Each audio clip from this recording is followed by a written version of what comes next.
ప్రసాద్ గారు నమస్తే అండి. నమస్తే అండి. ప్రసాద్ గారు, బెట్టింగ్‌లు విపరీతంగా జరుగుతున్నాయి. ఓ పక్కన టెన్షన్ క్రియేట్ అవుతుంది. అసలేంటి సార్ ఈ కన్‌ఫ్యూజన్ ఎందుకు? ఈ లోపల అసలు కొంతమంది ప్రాణాలు పోయేటట్టున్నాయి టెన్షన్ తట్టుకోలేక. ఒకటి writing on the wall is very clear. ఆ! ఆంధ్రప్రదేశ్‌లో అధికార మార్పు అనేది అనివార్యం. హ్మ్. ప్రజలు ఓటేసేసారు. అవునండి. అవును. ఇంకా అంటే ప్రజలు ఆయన అర్థంగానే ఆయన నిర్వహించాడు. కరెక్టే. కాబట్టి ఎవరికి వేసాడన్నది పవిత్రమైన ఓటు ఎవరికి వేసాడో చెప్పకూడదు కాబట్టి ఎవరు చెప్పడం. అది ఓకే. మనం అడగకూడదు, ఎవరు చెప్పకూడదు. కరెక్ట్. కానీ ఆంధ్రప్రదేశ్‌లో ప్రస్తుతం ఉన్న పరిస్థితుల్లో ప్రజల అభిప్రాయానికి అనుగుణంగానే ఓటు పడింది. హ్మ్. ప్రజాభిప్రాయం ఎలా ఉంది అన్నదానికి గత 4.5 సంవత్సరాలుగా జరిగిన సంఘటనలన్నీ మనం బేరీజ్ చేసుకుంటే ఒక్క ఛాన్స్ అనేవాడికి లాస్ట్ ఛాన్స్ అనే స్థితికి వచ్చేసారు. అంటే ఒక్క ఛాన్స్ ఇచ్చి తప్పు చేసేవనే రియలైజేషన్ 3 సంవత్సరాల నుంచి జనంకి వచ్చింది. నిజంగానే మనకి రీకాల్ పరిస్థితి ఉన్నా, లేదంటే మనం ఎప్పుడనుకుంటే అప్పుడు ఎన్నికలు పెట్టే పరిస్థితి ఉంటే 3 ఏళ్ల క్రితమే జగన్మోహన్ దిగిపోయి ఉండేవాడు.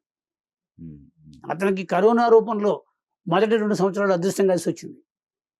3వ సంవత్సరం నుంచి ఆయన నిజస్వరూపం జనానికి తెలిసి వచ్చింది. ఆయన పరిపాలన ఎలా ఉండకూడదు అలా చేశాడు. ఎవరైనా పరిపాలన ఎలా ఉండాలో స్టాండింగ్ ఎగ్జాంపుల్ చూపిస్తారు. ఈయన పరిపాలన ఎలా ఉండకూడదో చూపించాడు. ఓకే. మీరు దేశంలోని 28 రాష్ట్రాల్లో పరిపాలన చూసుకోండి. జ్యోతి బసు 23 సంవత్సరాలు పరిపాలించాడు.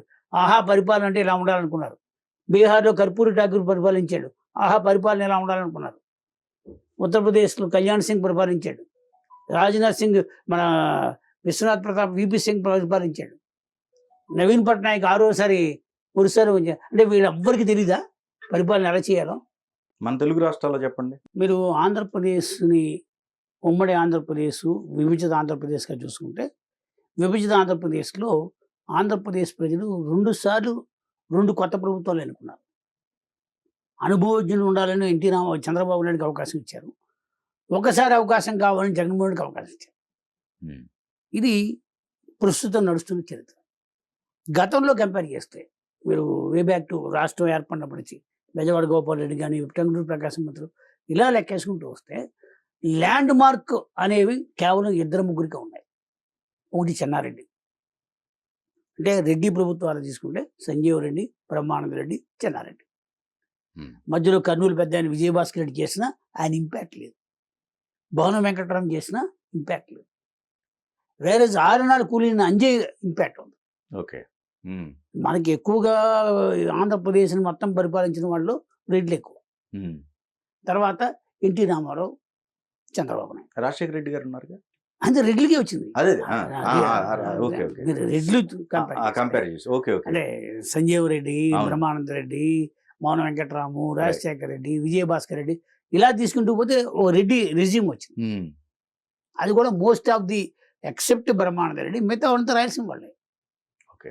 తెలంగాణకు వస్తే చెన్నారెడ్డి. వేరేజ్ కమాస్ తీసుకుంటే ఫస్ట్ గవర్నమెంట్ ఎన్టీ రామారావు, తర్వాత by default Nadendla Bhaskar 1 month, తర్వాత చంద్రబాబు. ఈ జనరేషన్లో 3 వచ్చాయి: ఎన్టీ రామారావు, నాదెండ్ల భాస్కర్, చంద్రబాబు నాయుడు. అందుకే కదా కాపులకు మా రాజ్యాధికారం రాలేదని కాపులు అంతా ఇప్పుడు మాకు కావాలని రాజ్యాధికారం కావాలన్నది కాపులే కదా. మాకు రాష్ట్రంలో ఉమ్మడి రాష్ట్రంలో కానీ విడిపోయిన రాష్ట్రంలో కానీ 25 నుంచి 30% మాకు ఓట్లు ఉన్నాయి, మాకు రాజ్యాధికారం రావాలని కదా. ప్రజారాజ్యం అనే పార్టీ చిరంజీవి దాని పార్టీ నడుపుంటే రాజకీయం కూడా ఉండేది. ఆయన సినిమా తీసి అమ్మేసినట్టుగా పార్టీ పెట్టి అమ్మేసి క్లోజ్ చేసాడు, ఆయన నడపలేకపోయాడు. ఆ రోజున 18% సీట్లతో 18 సీట్లు గెలుచుకుంది. అది 2009లో ఏమాత్రం తేడా వచ్చిందో రాజశేఖర గవర్నమెంట్ పోయింది. 30-40 నియోజకవర్గాలు తెలుగుదేశం ఓడిపోయింది. అందులో ఆ తప్పు జరగకూడదనే 2024లో పవన్ కళ్యాణ్తో చంద్రబాబు కై పెట్టుకొని కాదు. ఆ వ్యతిరేక ఓటు చేరకూడదన్న పవన్ కళ్యాణ్ చెప్పిన దాన్ని ఆయన కూడా పెద్ద ఆయన దిగొచ్చి ఆయన రాజీ పడ్డాడు. కానీ ప్రసాద్ గారు తెలుగుదేశం పార్టీ పుట్టుక నుంచి కూడా మీకు ఎలియన్స్ పార్ట్నర్లే. ఆ రోజు సంజయ్ విచారం నుంచి కానీ 5 సీట్లు ఇచ్చినా, తర్వాత కమ్యూనిస్టులకు ఇచ్చినా, బీజేపీకి ఇచ్చినా, జనసేనతో కలిసిన సింగిల్ ఇచ్చి, అంటే తెలుగుదేశం పార్టీ ఎప్పుడు సింగిల్గా లేదు. ఏదర్ మహాకూటమి అనే పేరుతో 2009లో తెలంగాణ విడిపోయిన తర్వాత, తెలంగాణ విడడానికి ముందు తెలంగాణలో పోరాటం కూడా కేసీఆర్తో కలిసి చేసింది ఆయనే. రాజశేఖర రెడ్డికి వ్యతిరేకంగా మహాకూటమిని పోటీ చేసిన దాంట్లో అవును మరి కేసీఆర్ తన ప్లాట్ఫామ్ పంచుకున్నాడు ఆయన లాస్ట్ లో అవును రాష్ట్రం. అవును. మరి అదే 2018లో కేసీఆర్కి ఎగ్నెస్ట్ గా కాంగ్రెస్ తో మళ్ళీ మహాకూటమి పెట్టారు. ఆ. అంటే ఆ. తెలుగుదేశం పార్టీ పుట్టుకలోనే ఒక చరిత్ర ఉంది. ఉమ్, ఆ పార్టీ పుట్టుకలోనే సమైక్యవాదం ఉంది. ఆ పార్టీ పుట్టుకలోనే సంస్థాగతంగా పొత్తులు ఉన్నాయి. ఓకే ఓకే అది బీజేపీతో కలిసినా కమ్యూనిస్టులతో కలిసినా ఇంకా ఎవరితో కలిసినా ఇంక సింగిల్గా ఎప్పుడు కూడా కేవలం మేమే అనే థింకింగ్లో లేదు. అందుకే మీకు జగన్మోహన్ రెడ్డి పార్టీ నాయకులు ప్రతిసారి మేము సింహం సింగిల్గా వస్తుంది, చంద్రబాబు నాయుడు సింగిల్గా రావాలి, అది కలిసి రాకూడదు, తోడేళ్ళు గుంపని చెప్పింది కూడా ఉమ్, ఉమ్. ఆ బలం అనేది వాళ్ళకి భయం వేస్తుంది. ఓకే అండి, ఇప్పుడు మీరు చెప్పారు ఒక్క సైడ్ చూసుకుంటే ఓన్లీ కాపు సామాజిక వర్గం ఒకటే చెప్తున్నారు ఇప్పటి వరకు. మరి ఇంకా మిగతా ఉన్నాయి కదా, మిగతా కమ్యూనిటీస్ మరి మరి అవన్నీ కూడా మా సైడే అని చెప్పేసి అంటున్నారు వాళ్ళు. ఇప్పుడు మరి అలా చూసుకుంటే మరి అంటే ఆ ఓట్ బ్యాంక్ మీరు గమనించాల్సింది ఏంటంటే 2019 తర్వాత జగన్మోహన్ రెడ్డి అనే వ్యక్తి రాజకీయాల్లోకి వచ్చిన తర్వాతే ఈ వర్గీకరణ అనేది వచ్చింది. కులాల వర్గీకరణ కానీ, ఓట్ల వర్గీకరణ కానీ, మత వర్గీకరణ ఆయన చేశాడు. మొత్తం అంతకుముందు లేదా? అంతకుముందు ఎప్పుడు కూడా బీసీ కులాల ఐక్యత అని ఒక పేరు ఉండడం కానీ, బీసీల పార్టీ అని తెలుగుదేశం పార్టీ ఓన్ చేసుకోవడం కానీ, లేదంటే చంద్రబాబు నాయుడు ఎస్సీ వర్గీకరణ తీసుకొచ్చాడు, ఎస్సీస్ ఓన్ చేసుకోవడం కానీ, అవేమి రాజకీయంగా సమాజాన్ని విడగొట్టలేదు. ఓకే, ఈయన నా బీసీలు, నా ఎస్సీలు, నా మైటర్ని విడగొట్టాడు ఈయన. ఇప్పుడు ఎమ్మెల్సీ ఎన్నికల్లో పట్టభద్రులు అందరూ ఓట్లు వేస్తే సజ్జల రామకృష్ణారెడ్డి రావున్నాడు, ఈయన మా ఓట్లు కాదన్నాడు, మా ఓటర్లు వేరే ఉన్నారన్నాడు. అంటే తనకంటూ ఒక ఓట్ బ్యాంక్ ఉంది, నేను క్రియేట్ చేసుకున్నాను, నేను డబ్బులు పంచాను, వాళ్ళంతా నా ఓట్ బ్యాంక్ అనుకున్నాడు. రేపు రాబోయే రేస్లో ఆయన ఓట్ బ్యాంక్ ఎంతనో తెలిసిపోతుంది. 2019 ఏప్రిల్లో మొదటి వారంలో చంద్రబాబు నాయుడు పసుపు కుంకుమ ఆడవాళ్ళకి 10,000 ఇస్తే స్కీమ్ ప్రకారం మా ఎలిజిబిలిటీలో డబ్బులు ఇచ్చేవు, ఓటుకి ఇవ్వలేదు కదా ఓడించారు. ఓకే ఓకే ఆ ప్రయత్నం చేసి మనం 14,000 కోట్లు వేసేస్తామని చెప్పి ఎన్నికల సంఘాన్ని ఆడవాడు పెట్టి హైకోర్టుకి వెళ్ళి ఆర్డర్ తెచ్చుకుని డబ్బులు వెళ్ళిపోయారు. జనానికి కావాల్సింది ఓటు అండి, ఓటుకి నోటు. మీరు ఎన్ని స్కీములు పంచండి, అవన్నీ ఎలిజిబిలిటీ ప్రకారం వచ్చినవి అంటారు. 2014 ఎన్నికల్లో మొన్న 14వ తారీఖున కూడా ఎలక్షన్ కమిషన్ ఏం చెప్పింది, 11వ తారీఖు ముందు కానీ 14వ తర్వాత కానీ నువ్వు పంచుకో నీ డబ్బులు అన్నారు. కానీ ప్రసాద్ గారు, ఎలక్షన్ బిఫోర్ ఒక కన్ఫ్యూజన్, ఎలక్షన్ అయిపోయిన తర్వాత ఒక కన్ఫ్యూజన్, మేమంటే మేము there is no confusion sir. మీరు ఓటర్కి అయితే కన్ఫ్యూజన్ లేదు, ఓటర్ పెర్ఫెక్ట్ గా ఓటు వేసేసాడు. ఓకే, సరే ఓటర్ వేసిన ఓటు నాదా మీదా అనేది ఒక గ్యాంబ్లింగ్ అది. ఓకే, జగన్మోహన్ రెడ్డి రాజకీయాలకి విచిత్రమైన వ్యక్తి. ఆయన రాజకీయాలు ఉండాల్సినట్టు కాదు, రాజకీయాన్ని కూడా వ్యాపారం చేస్తాడు, వ్యాపారం రాజకీయం చేస్తాడు. ఇప్పుడు మీరు అన్నారే 20,000 కోట్లు బెట్టింగ్ అని, అది కూడా ఒక వ్యాపారం. ఎందుకంటే చంద్రబాబు నాయుడు గెలవడు అని ఒక 50 లక్షలు, చంద్రబాబు నాయుడు గెలుస్తాడు 51 లక్ష, 3 లక్షల రూపాయలు గెలవాలా?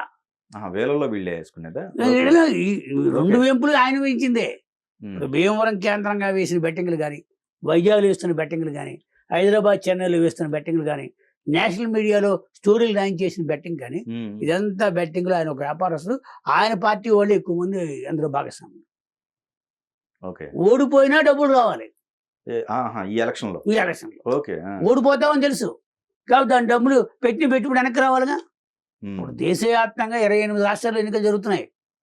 ఈ సౌత్లో పర్టికులర్గా ఆంధ్రప్రదేశ్లో, తెలంగాణలో పెట్టినంత రాజకీయ పెట్టుబడి ఏ రాష్ట్రంలో సౌత్ నార్త్ ఎక్కడ లేదు. సౌత్ లో కూడా లేదనుకుంటా, సౌత్ లో కూడా తక్కువ. అంటే తెలంగాణ, తమిళనాడులో ఫ్రీవీలోనే ఇస్తారు, అంటే క్యాష్ రూపంలో కాకపోయినా వస్తు రూపంలో ఇస్తారు, లేదా గ్యాస్ కుక్కర్లోనే అవన్నీ ఇస్తారు. లేదంటే కర్ణాటకలో ఉచిత బస్సు పెట్టామని ఆ స్కీమ్లు అందరూ అలవాటు చేశారు. ఈ ఫ్రీబీస్ అనే సంస్కృతి నార్త్ లో కంటే సౌత్ లో ఎక్కువ. ఇంకోటి ప్రసాద్ గారు, ఇక్కడ దాని మూలన ఏమైంది, ఇప్పుడు 4 నుంచి 5,000 కోట్లు జగన్మోహన్ రెడ్డి ఒక్కడే పెట్టుబడి పెట్టుంటే ఈ ఎన్నికల్లో, అంటే ఆయన పార్టీ వాళ్ళకి 15 కోట్లు ఇచ్చాడా, 10 కోట్లు ఇచ్చాడా, ఇవన్నీ లెక్క వేసుకుంటే 4 నుంచి 5,000 కోట్లు పెట్టుబడి పెట్టాడు. ఆ డబ్బు వెనక్కి రావాలిగా. ఆయన ఇన్వెస్ట్మెంట్ వైపులే ఉంటాడు. ఆయన రూపాయి 10 రూపాయలు అవ్వాలి. పబ్లిక్ ఎక్స్చెక్కర్ ఏదైతే ప్రజాధనం ఉందో 10 రూపాయలు రూపాయి అయిపోవాలి. ఆయన 5 ఏళ్లలో చేసింది ఏంటంటే, ఆయన రూపాయలు 10 రూపాయలు చేసుకున్నాడు. ప్రభుత్వ ఖజానా 10 రూపాయలు రూపాయి చేసాడు. డివాల్యుయేషన్ రూపాయి వెనక వచ్చింది, తగ్గిపోయింది రూపాయికి. కాబట్టి రాజకీయ వ్యాపారం రాజకీయ విధానం సెపరేట్గా ఉండేది. ఆయన రెండింటికి తేడా జరిపేశాడు. ఓకే, అంటే పొలిటికల్ కూడా ఒక బిజినెస్ లాగా బిజినెస్ చేశాడు, పొలిటికల్గా బిజినెస్ లాగా చేశాడు. అది ఎందుకు రాజకీయాల్లోకి వ్యాపారస్తులు దించేశాడు. ఇప్పుడు ఒక్క విశాఖపట్నం తీసుకుంటే ఎంవివి సత్యనారాయణ గారు ఎంపీగా ఉన్నాడు. ఆయన ఇప్పుడు అక్కడికి విశాఖపట్నంలో కంటెస్ట్ చేశాడు. కంటెస్ట్ చేసిన రోజు నుంచి ఇవాళ వరకు అందరికీ టోకెన్లు ఇచ్చాడు, ఫ్రిడ్జ్లు ఇచ్చాడు, రకరకాలు ఇచ్చాడు. చివరికి లాస్ట్లో కొంతమందికి ఇవ్వకపోతే ఆ ఓటర్లు డిమాండ్ చేస్తున్నారు మా డబ్బులు ఇవ్వనని. మీకు ఈ ఎన్నికల్లో రాష్ట్రంలో గొప్పతనం ఏంటంటే కొన్ని నియోజకవర్గాల్లో నాయకులు వెళ్ళి ఓటర్లు డబ్బులు అడుగుతున్నారు. మా పేరు చెప్పి డబ్బులు వసూలు చేయాలి మాకు ఇయ్యని. ఇప్పుడు వంగా గీత గారి పిఠాపురంలో పవన్ కళ్యాణ్ మీకు పోటీ చేస్తే ఆవిడింటికి కూడా వచ్చి అడిగారు మా డబ్బులు ఇవ్వని. అంటే ఇది ఒక వ్యాపార వస్తువు కింద ఓటు అనేది ఒక వ్యాపారం అయిపోయింది. ఇప్పుడు 2014లో చంద్రబాబు మీద ఓటు నోటు కేసు అన్నారు. అసలు ఇప్పుడు ఓటు నోటు కేసు పెడితే 170 పెడిగారు. చంద్రబాబు నాయుడు రేవంత్ రెడ్డి ఎక్కలేదు. ఆంధ్రప్రదేశ్లో ముఖ్యమంత్రి జగన్మోహన్ రెడ్డి సహా కంటెస్ట్ చేసిన ప్రతి వాడి మీద ఓటు నోటు కేసు పెట్టించు, ప్రతి ఎమ్మెల్యే క్యాండిడేట్. అయితే ఇక్కడ విచిత్రం ఏంటంటే తెలుగుదేశం నాయకులు ప్రజలు మనతో ఉన్నారని తెలిసి కూడా ఓటుకు నోటు ఇవ్వకపోతే వెనకబడతామేమో డబ్బులు ఇచ్చారు. జగన్మోహన్ రెడ్డి పార్టీ తరఫున వాళ్ళు డబ్బులు మిగిల్చుకున్నారు. ఎలాగపోయేదానికి ఈ డబ్బులు కూడా పెట్టలేదు కదా. అందుకే చాలా చోట్ల డిమాండ్ వచ్చింది మాకు డబ్బులు ఇవ్వండి. ఓకే, ఏదైతే ఓటర్ వెళ్ళి డబ్బు అడుగుతున్నాడు ఎందుకు వచ్చింది? తెలుగుదేశం ఎమ్మెల్యే ఎందుకు అడగలేదు? తెలుగుదేశం క్యాండిడేట్స్ని మాకు డబ్బులు ఇవ్వలేదని అడగలేదు. ఓన్లీ వైసీపీ నాయకులు అడుగుతున్నారు. అంటే కొన్ని చోట్ల 1500 ఇచ్చాం, కొన్ని చోట్ల 2000 ఇచ్చాం, కొన్ని 3000 ఇచ్చాం. మేము అంటే కొనుక్కోవడమే ఇది, నథింగ్. జనం వచ్చి ఓటు వేసేసారనేది పక్కన పెట్టండి. అవును, దగ్గర దగ్గర ఒక నియోజకవర్గంలో 200-300 కోట్లు ఖర్చు అయింది. ఒక ఇండివిజువల్ గా యావరేజ్ నుంచే 40 కోట్లతో స్టార్ట్ అయింది సార్. అదే 40 కోట్లు యావరేజ్ స్టార్ట్ అయింది. అది 100కి వెళ్ళింది. నాకు తెలిసి నెల్లూరు జిల్లాలో ఒక క్యాండిడేట్ నాతో చెప్పాడు, అన్న 115 కోట్లు అయిందని. ఏమంటే ఒక ఓట్లకి 53 కోట్లు ఇచ్చారని చెప్పాడు. అంటే 90% ఓట్లు కొనిచ్చారు అనమాట. అంటే ఓటర్ లిస్ట్ పక్కన పెట్టుకుని డబ్బులు పనిచేశాడు. నీకు ఇష్టం ఇదే లేదు మరి. అందులో వైసీపీ ఉన్నాడా, తెలుగుదేశం ఉన్నాడా, కమ్యూనిస్టులు ఉన్నాడా చూడలేదు. ఓటర్ లిస్ట్ ప్రకారం డిస్ట్రిబ్యూట్ చేశాడు. 53 కోట్లు అయింది. వస్తే డబ్బు గెలుస్తాం, లేకపోతే పోతుంది. అంటే దీనికి కారణం ఏంటంటే ఓటు ఇస్తే, నోటు ఇస్తేనే కానీ ఓటు వేయనని ప్రజలు తీసుకెళ్ళింది కూడా మన నాయకులు. ఇప్పుడు జగన్మోహన్ రెడ్డి గారు విదేశీ పర్యటన చేస్తున్నారండి. ఆయన ఫ్యామిలీ కోసం వెళ్ళారు. కానీ ఇప్పుడు ఏమంటున్నారు, ఆ విదేశీ పర్యటన కాదు, దానికి హవాలాకు సంబంధించిందని చెప్పేసి వార్తలు వస్తున్నాయి. ఇంట్లో నిజమేంట? అంటే నేను అదేం అబద్ధం అని అనుకోవట్లేదు. ఓకే, ఎందుకంటే ఆయన ఫ్యామిలీ ట్రిప్ పేరుతో ఆయన ఖర్చులు వెళ్తే వెళ్ళొచ్చు. విచిత్రం ఏంటంటే సిబిఐ కోర్టులో ఆయన వేసిన అఫిడవిట్ ఒకసారి చూస్తే నా పిల్లల్ని చూసుకోవడానికి వెళ్తున్నానని వేసాడు. కానీ ఆయన పిల్లలు ఎక్కడ ఉన్నారు? చట్టానికి కడులే ఉంటారు. ఆయన అఫిడవిట్ వేసింది ఏంటి, లండన్లో నా పిల్లల్ని చూసుకోవడానికి వెళ్తున్నాను నాకు పర్మిషన్ అన్నాడు. కానీ ఆడ పిల్లలు ఇక్కడికి వచ్చి ఓటేసి ఇంతో పాటే ఫ్లైట్ ఎక్కారు. అంటే వాళ్ళ పిల్లలు ఇక్కడే ఉండగా వెళ్తున్నాడని కోర్టు మిస్లీడ్ చేశాడు. అది వ్యక్తిగత పర్యటన అన్నాడు, ఖర్చులు నేనే పెట్టుకుంటున్నాను అన్నాడు. కానీ ఆయన సెక్యూరిటీ కోసం ఖర్చును పెట్టింది ఆంధ్రప్రదేశ్ ప్రభుత్వం భరించింది. ₹1.5 సెక్యూరిటీ క్లియరెన్స్ కోసం డబ్బులు కట్టారు. ఆయన వెళ్ళిన ఫ్లైట్ గంటకు 12 లక్షలు. ఒకరోజు ముందు వచ్చింది, తర్వాత రోజు టేక్ ఆఫ్ అయింది. రేపు మళ్ళీ జనవరి వరకు వస్తాడు, జూన్ 1 వరకు వస్తాడు. ఇంతవరకు అయ్యిన డబ్బు అంతా ఆయన ఎక్స్చేకర్ నుంచి కాదు, సొంత నుంచి ఖర్చు పెడితే గంటకు ₹12 లక్షలు ఖర్చు పెట్టి ఆయన పేదల ముఖ్యమంత్రి. 12 లక్షలు ఖర్చు పెట్టుకుని వెళ్ళిన వాడు విహారయాత్రకు వెళ్తాడా? ఆయన హవాలా మందులు డబ్బు దాచుకోవడానికో, ఏదో ఆయనకి ఏదో వ్యక్తిగత ఆరోగ్యం బాగు చేసుకోవడానికో వెళ్ళాడని అనుకుంటున్నారు జనం. ఎందుకంటే గతంలో ముఖ్యమంత్రులు ఎవరైనా విదేశీ పర్యటనకి వెళ్తే నాకు బాగా తెలిసి చెన్నారెడ్డి గారికి హార్ట్ ఆపరేషన్ అయింది. ఆ రోజుల్లో అమెరికాలోనే హార్ట్ ఆపరేషన్ చేసేవారు కాబట్టి ఇక్కడి నుంచి అమెరికా వెళ్ళాడు.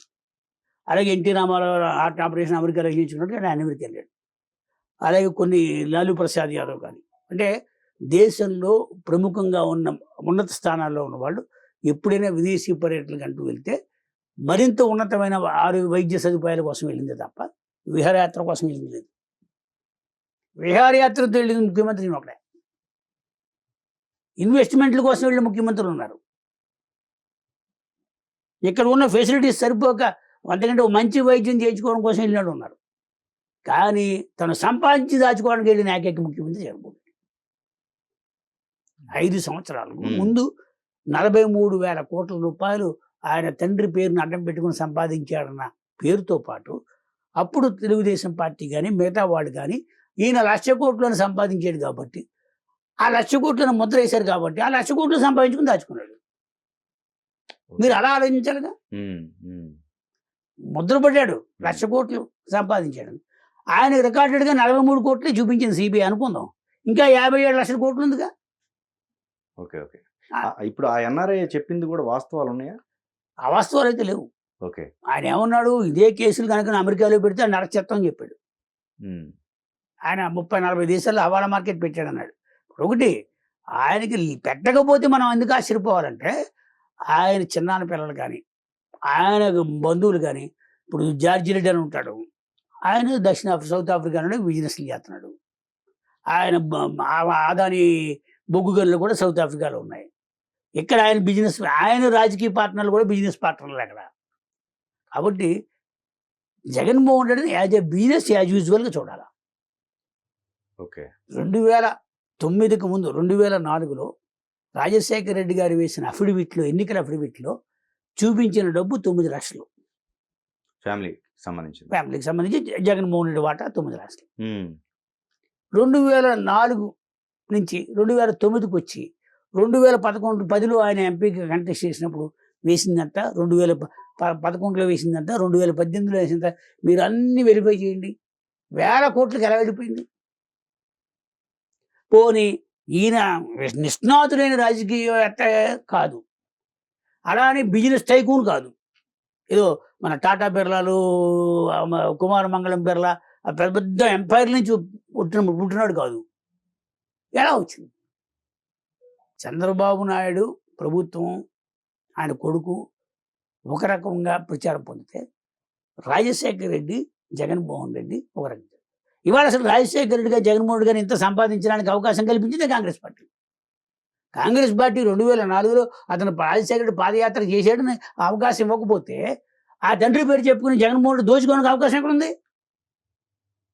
ఇవాళ జగన్మోహన్ రెడ్డి సంపాదించిందంతా కాంగ్రెస్ పేరు మీద సంపాదించింది. పైగా పోనీ ఆయన వయసులో 40 ఏళ్ళ అనుభవజ్ఞుడు అందరూ ఇండియా సిమెంట్స్ శ్రీనివాసన్ కానీ ఇంకో XYZ కానీ వాళ్ళు ఎప్పుడు ముబ్బడిగా వచ్చి పెట్టుబడులు పెట్టేశారు కాబట్టి ఆయన బిజినెస్ టైకూన్గా చూడండి అనడానికి అవకాశం ఎక్కడ ఉంది? ఈయనకంటే పెద్ద పెద్ద బిజినెస్ పారిశ్రామికవేత్తలు ఉన్నారు, జిందాల్ ఉన్నాడు. మ్మ్. మనం జగన్మోహన్ రెడ్డి యొక్క యాటిట్యూడ్ని గమనించాలంటే, రాజశేఖర రెడ్డిని మరిపిస్తానంటే అంటే రాజశేఖర రెడ్డి మరిచిపోయేలా చేయాలి నువ్వు, కానీ రాజశేఖర రెడ్డి తలుచుకునేలా చేశాడు. That is the difference. Okay. మరిపెంచడం అంటే మరిపెంచడం, మురిపెంచడం అంటారు. మరిపెంచడం అంటే అతని పేరు మర్చిపోవాలి. కానీ జగన్మోహన్ రెడ్డి పరిపాలన చేసిన తర్వాత రాజశేఖర్ని అందరూ తలుచుకున్నారు. తండ్రి పరువు తీసాడని, రాజశేఖర్ బతుకుంటే ఏమైపోతాడు అని, ఈయన పరిపాలన చూసి ఆయన ఏమైపోయి ఉంటాడు అని ఆలోచనలోకి జనం వెళ్ళారు. ఆంధ్రప్రదేశ్లో రాజశేఖర్ది ఒక చరిత్ర అయితే జగన్మోహన్ రెడ్డి ఒక ముగిసిన చరిత్ర. ఇంకా తర్వాత కూడా ఉండదా? 2024లో అతని పార్టీ ఓటమి తర్వాత అసలు అతని ఆ పార్టీకి రాజకీయ భవిష్యత్తే ఉండదు. ఎన్ని ముక్కలు అవుతుందో వాళ్ళకే తెలియదు. ఓకే. ఎందుకంటే నాకు బాగా ఉన్న అనుభవంతో చెప్తున్నా, భారతీయ జనతా పార్టీ అనివార్యమయ్యి చంద్రబాబుతో పొత్తుకొచ్చింది. కానీ వాళ్ళు ఒరిజినల్ ఎజెండా అయితే 2024లో చంద్రబాబును ఫినిష్ చేసి 2029లో జగన్ ఫినిష్ చేసి మనం నిలబడాలనేది వాళ్ళ ఆలోచన. అంటే జగన్మోహన్ రెడ్డి మీ కేసులు ఉన్నాయి కాబట్టి మనం ఎప్పుడైనా అరెస్ట్ చేయొచ్చు. చంద్రబాబు మీద కేసు పెట్టడం ద్వారానే అవకాశం కల్పించాడు జగన్మోహన్ రెడ్డి. ఓకే. జగన్మోహన్ రెడ్డి రాజకీయంగా చంద్రబాబు మీద చేయకూడని తప్పు చేశాడు. మీరు మూలాల్లోకి వెళ్తే జగన్మోహన్ రెడ్డి మీద కేసులు వేసింది ఎవరు? శంకర్రావు. దాంట్లో ఇంప్లీడ్ అయింది ఎవరు? అచ్చెన్నాయుడు, అశోక్ గజపతిరాజు. పిచ్చి శంకర్రావును ముద్రేసి అతను పక్కన పెట్టేశారు. అచ్చెన్నాయుడు మన ఎర్రనాయుడు చనిపోయాడు కాబట్టి ఆయన పక్కన పెట్టారు.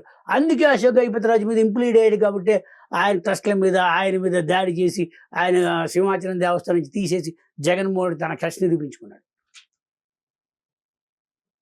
కానీ కోర్టు ఇచ్చింది డైరెక్షన్. ఇదే వీళ్ళు వేసిన పిల్లికి హైకోర్టు డైరెక్షన్ ఇచ్చింది సిబిఐ ఎంక్వైరీ కావాలని. Not at the cost of the others.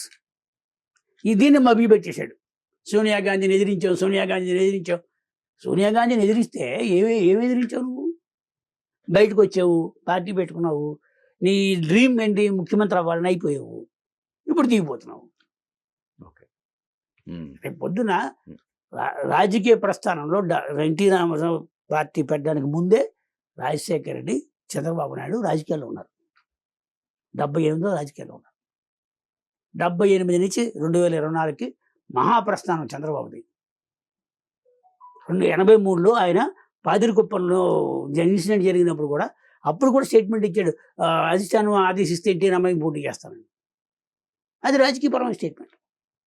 తర్వాత ఆయన ఓడిపోయాడు, తెలుగుదేశంలో చేరాడు, కర్షక పరిషత్ చైర్మన్ అయినాడు, హైకోర్టు కొట్టిస్తే మళ్ళీ పార్టీని కింద నుంచి పై వరకు బిల్డప్ చేసుకొచ్చాడు. ఎన్టీ రామారావు రీప్లేస్మెంట్ లక్ష్మీపార్వతి రూపంలో ఒక ఆవాహన వస్తుంటే దాన్ని ఆపుకుని ప్రజా సంరక్షణ పేరుతో నిలబెట్టుకున్నాడు. ఓకే. చంద్రబాబు ప్రస్థానంలో రాజశేఖరుడిని అంచనా వేయగలిగాడు, కానీ రాజశేఖరుడు కొడుకు జగన్మోహన్ రెడ్డి చంద్రబాబు నాయుడు అంచనా వేయలేకపోయాడు. ఎందుకంటే వాళ్ళిద్దరు స్నేహితులు కాబట్టి అతని యాటిట్యూడ్ నీకు తెలుసు. చంద్రబాబు నాయుడు మీద అలిపిరిలో ఇన్సిడెంట్ జరిగితే ఫస్ట్ పరిగెట్టుకు వెళ్ళింది రాజశేఖర రెడ్డి. అక్కడ అన్నమాచార్య సర్కిల్ దగ్గర ధర్నా చేసేటటువంటి సంఘటనలు, ప్రజాస్వామ్యంలో ఇటువంటి సంఘటనలు ఉండకూడదు, ఇలాంటివి జరగకూడదు, నక్సలైట్లకి నేను ఇది తగిన చర్య కాదు స్టేట్మెంట్ ఇచ్చాడు ఆయన. నిరాదీక్ష కూర్చున్నాడు ఆయన.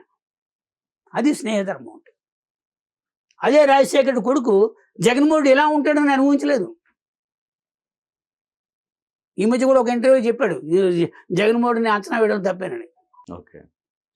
సో ఇకపోతే ఈ ఎన్నికల్లో మీరు గమనించినట్టయితే అండి, ఏదైతే కొంచెం అలజడులు ఈ క్రియేట్ అయ్యే ప్రాంతాల్లో ఈ రివర్స్ జరిగినాయి. ఒక రకంగా చెప్పాలంటే ప్రతిదాడులు దాడికి ప్రతిదాడి అనేది ఫోర్స్గా జరిగినట్టుంది ఈ ఎన్నికలు. అంటే మామూలుగా అయితే ఈ జరిగిన దాడులు నాకు తెలిసి ఎన్నికలకే జరగాల.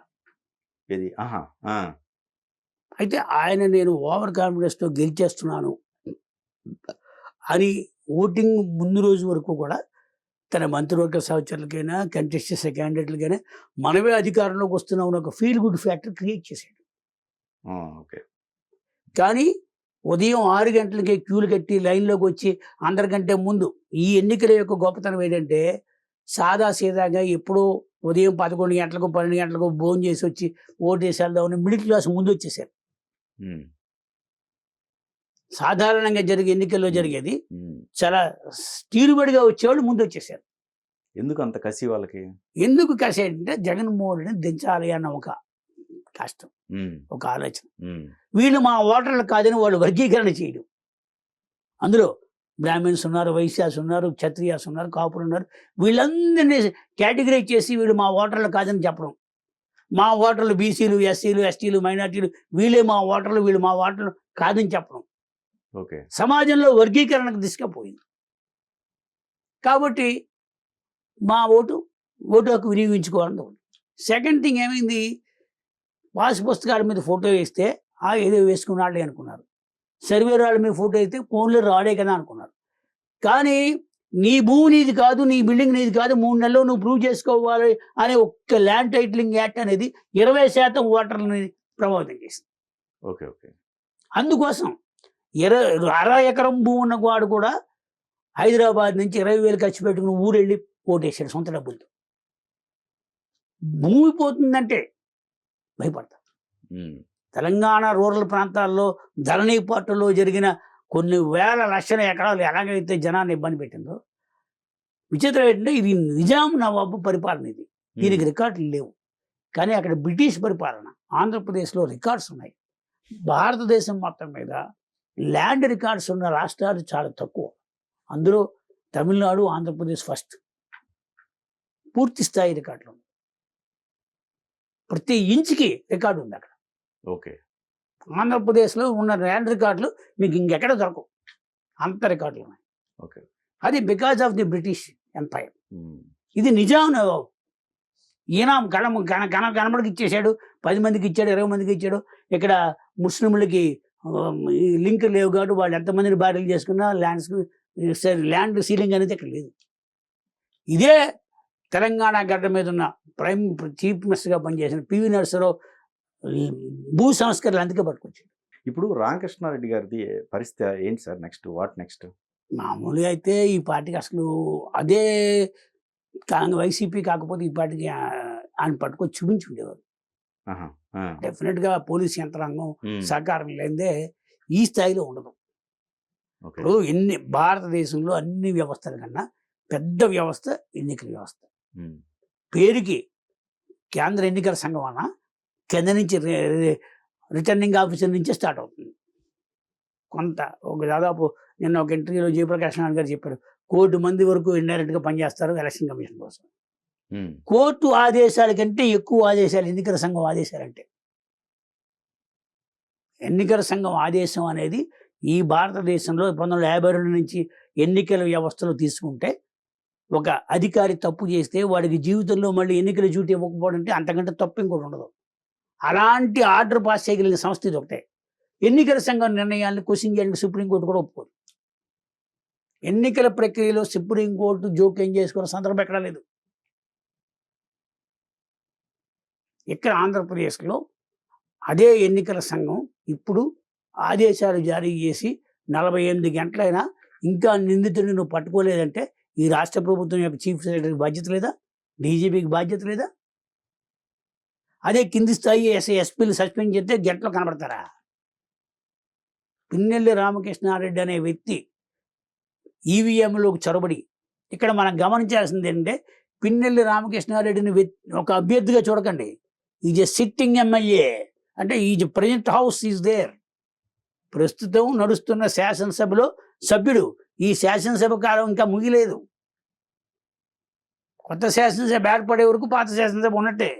అంటే రాజ్యాంగబద్ధంగా నడుస్తున్న ఒక సంస్థలోని సభ్యుడు ఇంకొక రాజ్యాంగ వ్యవస్థ నిర్వహిస్తున్న ఎన్నికల్లోకి వెళ్ళి ఈవీఎం పాడు చేస్తే అక్కడ ఎన్నికల సంఘ పరిపాలనలో ఉన్న 5 సిబ్బంది ఏం చేస్తున్నారు?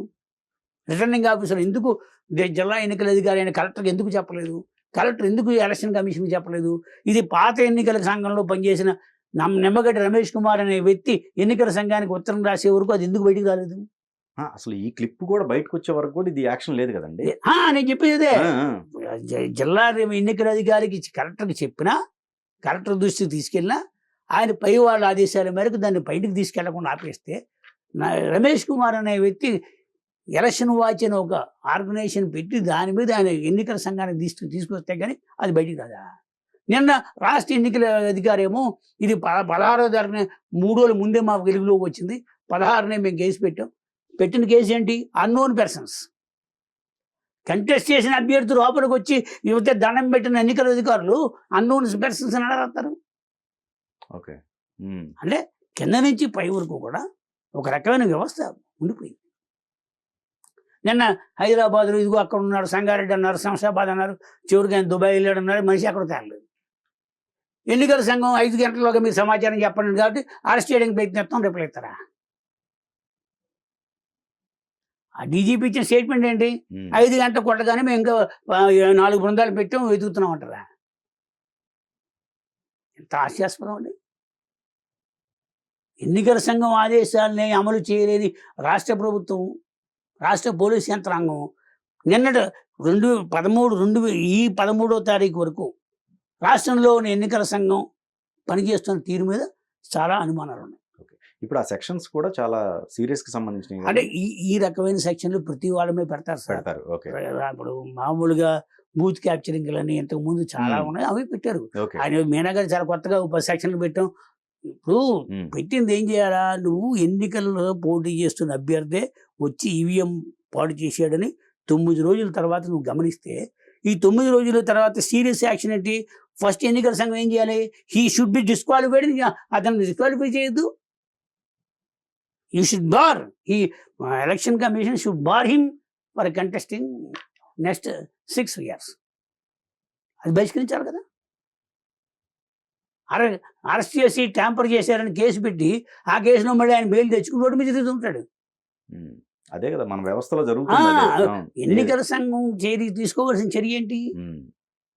ఇప్పుడు గుజరాత్‌లోని సూరత్‌లో ఒక జిల్లా కోర్టు ఒక ఆదేశం ఇస్తే, ఒక డిఫమేషన్ కేసులో ఒక కేసు ఇస్తే 24 గంటల్లో రాహుల్ గాంధీని డిస్‌క్వాలిఫై చేసేవే నువ్వు.